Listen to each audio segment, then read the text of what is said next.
Olá, moçada. Vamos falar um pouco mais sobre as questões de sustentabilidade, né? Responsabilidade social, responsabilidade ambiental. E hoje o nosso conteúdo teórico é bem sucinto.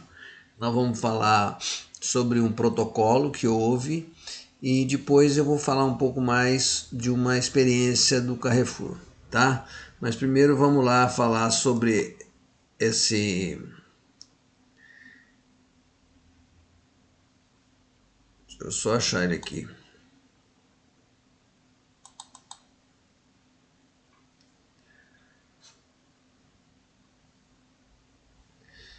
Então o que acontece? Esse protocolo verde, o nome é esse mesmo, protocolo verde, porque é a referência ao ambiente, tá? Isso foi um documento que foi firmado entre o governo federal, através de seus ministérios e tal, e os bancos oficiais brasileiros. Quer dizer, é um documento que foi firmado para incorporar a variável ambiental na gestão e concessão de crédito oficial. Quem concede crédito oficial e benefícios fiscais são os bancos oficiais, não é? Via de regra, salvo aquele percentual que os bancos privados são obrigados a investir. Mas isso foi criado com esse objetivo de criar mecanismo que evite o uso desses créditos que estão sendo concedidos pelo governo, né, em atividades e empreendimentos que sejam prejudiciais ao meio ambiente. Ou seja, a ideia é aquela: eu dou crédito para quem vá trabalhar com empreendimentos e atividades que não sejam lesivas ao meio ambiente, tá certo? Muito bem. Aí, esse protocolo foi o resultado de um grupo de trabalho que foi instituído em 1995, revisado em 2011, e cuja iniciativa estava prevista na Política Nacional de Meio Ambiente, aquela lei que a gente já falou, né? E que dispõe no seu artigo 12. As entidades e órgãos de financiamentos e incentivos governamentais condicionarão a aprovação de projetos habilitados a esses benefícios ao licenciamento na forma da lei e ao cumprimento das normas, dos critérios e dos padrões expedidos pelo CONAMA. Ou seja, já foi previsto em lei que ia condicionar a aprovação de projeto ao cumprimento dessas normas do CONAMA, que é o CONAMA, Conselho Nacional de Meio Ambiente. Isso uma medida legal como forma de estimular as empresas a terem nos seus projetos a questão da preservação ambiental, tá certo? Quem participou disso? Banco do Brasil, Caixa Econômica Federal, Banco do Nordeste, Banco da Amazônia e o famoso BNDES, Banco Nacional de Desenvolvimento Econômico e Social, que em algum momento aí teve financiando outras coisas que não deveriam, né? Mas não é o caso. Muito bem. Esses 5 bancos participantes divulgaram um documento intitulado Carta de Princípios para o Desenvolvimento Sustentável, no qual firmaram o compromisso com esse desenvolvimento sustentável. Veja, gente, que existe uma demanda grande do mundo que nós tenhamos desenvolvimento sustentável. E aí os governos têm a obrigação de criar mecanismo também para tentar estimular isso com as empresas, né? E hoje nós temos inclusive marketing ambiental, marketing social, ou seja, as empresas estão explorando, aquelas que fazem realmente alguma coisa, explorando isso como forma de chegar melhor ao consumidor, tá certo? Então, eles criaram essa carta de princípios que diz o seguinte, ó, que esses bancos reconhecem que podem cumprir um papel indispensável na busca de um desenvolvimento sustentável que pressupõe a contínua melhoria no bem-estar da sociedade e qualidade do meio ambiente. É tudo que a gente já falou. Quer dizer, você tratar a questão social com bastante cuidado e a qualidade do meio ambiente. Para tanto, propõe-se a empreender políticas e práticas bancárias que estejam sempre e a cada vez mais em harmonia com o objetivo de promover um desenvolvimento que não prometa as necessidades futuras, que é fundamentalmente o conceito de sustentabilidade, né? É você promover a produção de bens, é o cachorrinho dando trabalho aqui, se valendo do meio ambiente, mas não comprometendo esse meio ambiente para que as gerações futuras também possam se desenvolver, tá certo? Aí tinha alguns princípios gerais que foram estabelecidos, ó. A proteção ambiental é um dever de todos que desejam melhorar a qualidade de vida no planeta e extrapola qualquer tentativa de enquadramento espaço-temporal, ou seja, ela não pode ser enquadrada num determinado espaço, num determinado tempo. É dever de todos. Isso está, inclusive, nós já falamos, previsto na nossa Constituição, né? O item 2 diz o seguinte, ó, um setor financeiro dinâmico e versátil é fundamental para o desenvolvimento. Claro que é. Quem financia as atividades é o setor financeiro. Então ele precisa ser dinâmico e versátil, tá certo? Diz mais, ó, o setor bancário deve privilegiar de forma crescente o financiamento de projetos que não sejam agressivos ao meio ambiente ou que apresentem características de sustentabilidade. Privilegiar é você dar maior privilégio para esses projetos que não sejam agressivos. Entre eu financiar algo que vai comprometer o ambiente e um que não vai, eu tenho que privilegiar quem não vai comprometer o meio ambiente, tá certo? O item 4 diz lá, os riscos ambientais devem ser considerados nas análises e nas condições de financiamento. Todo financiamento, você, via de regra, a sequência é essa, você vai ao banco, você apresenta uma proposta de financiamento e apresenta um projeto de tudo que você vai fazer. E qual vai ser o retorno financeiro do seu projeto, de que forma você vai pagar e tudo mais. Esses riscos devem ser analisados na hora de analisar essas condições de financiamento, tá certo? E diz mais, ó, a gestão ambiental requer a adoção de práticas que antecipem e previnam degradações do meio ambiente.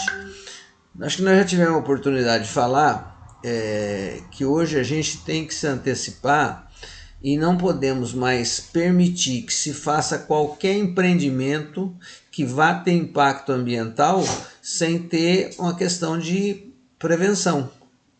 Mesmo para obras, a gente sabe que hoje é exigido o EIA-RIMA, né? O estudo de impacto ambiental e o relatório de impacto ambiental. Acho que nós já falamos sobre isso também, se não falamos nós vamos falar, certo?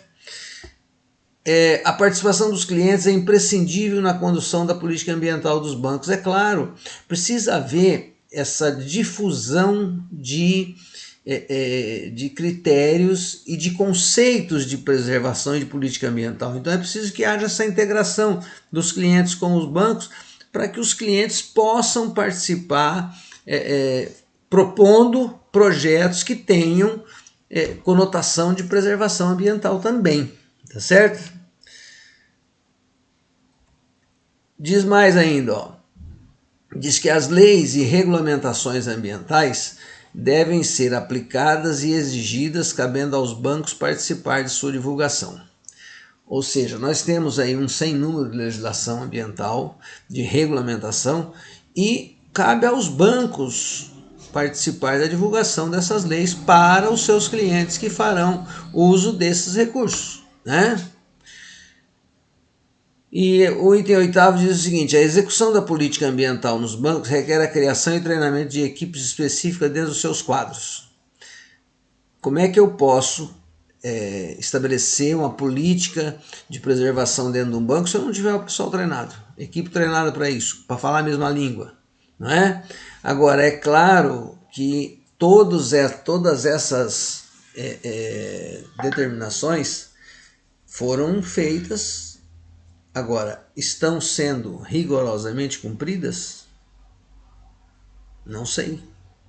Será que existe essa política? Quer dizer, é o que a gente fala até hoje. Não pode ser uma política só teórica. Ah, não, nós criamos um projeto aqui, a coisa mais linda no projeto. Mas está sendo aplicado? É o que eu falo de educação ambiental. Eu falei outro dia naquele extra classe lá que o professor Estevão e o Decão me convidaram, eu participei e eu falei sobre isso, que a educação ambiental, na minha concepção, ela tem que ser algo que tenha que partir desde a primeira idade, quando a criança vai para o ensino infantil, ela tem que começar a aprender sobre educação ambiental. Eu vou educar ambientalmente, vocês que têm 20 e poucos anos, olha como é que eu estou sendo bonzinho, hein? 20 e poucos anos, sabe, isso precisa ficar embutido na pessoa durante o crescimento dela, para ela aprender, não é? Então, eu tenho um pouco de dúvida se isso realmente é cumprido, mas pelo menos foi assinado, né? O item 9 diz o seguinte, ó, a eliminação de desperdícios, que é o que a gente está lutando também, a eficiência energética, ou seja, eu produzir a mesma coisa consumindo menos energia, e o uso de materiais reciclados são práticas que devem ser estimuladas em todos os níveis operacionais. É preciso que a gente tenha isso como política pública, e essa política pública é levada às empresas, né? Aí o item 10 diz o seguinte, os princípios aqui assumidos devem constituir compromisso de todas as instituições financeiras. Legal, estabeleceram quais eram os princípios e disseram que esses princípios deviam ser assumidos como um compromisso das instituições.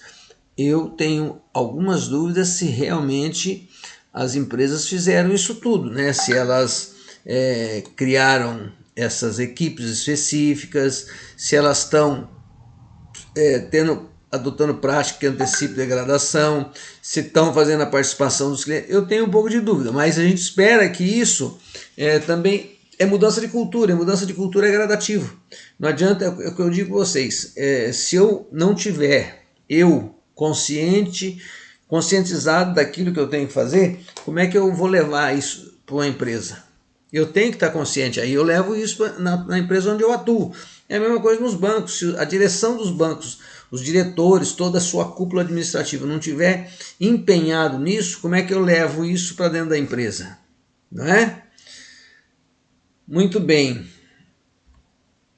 Em abril de 2009, os bancos privados, através da FEBRABAN, que é a Federação de Bancos, também assinaram o protocolo de intenções com o Ministério do Meio Ambiente, aderindo a esse protocolo verde. Ou seja, os bancos oficiais estavam fazendo, nós também vamos fazer, né?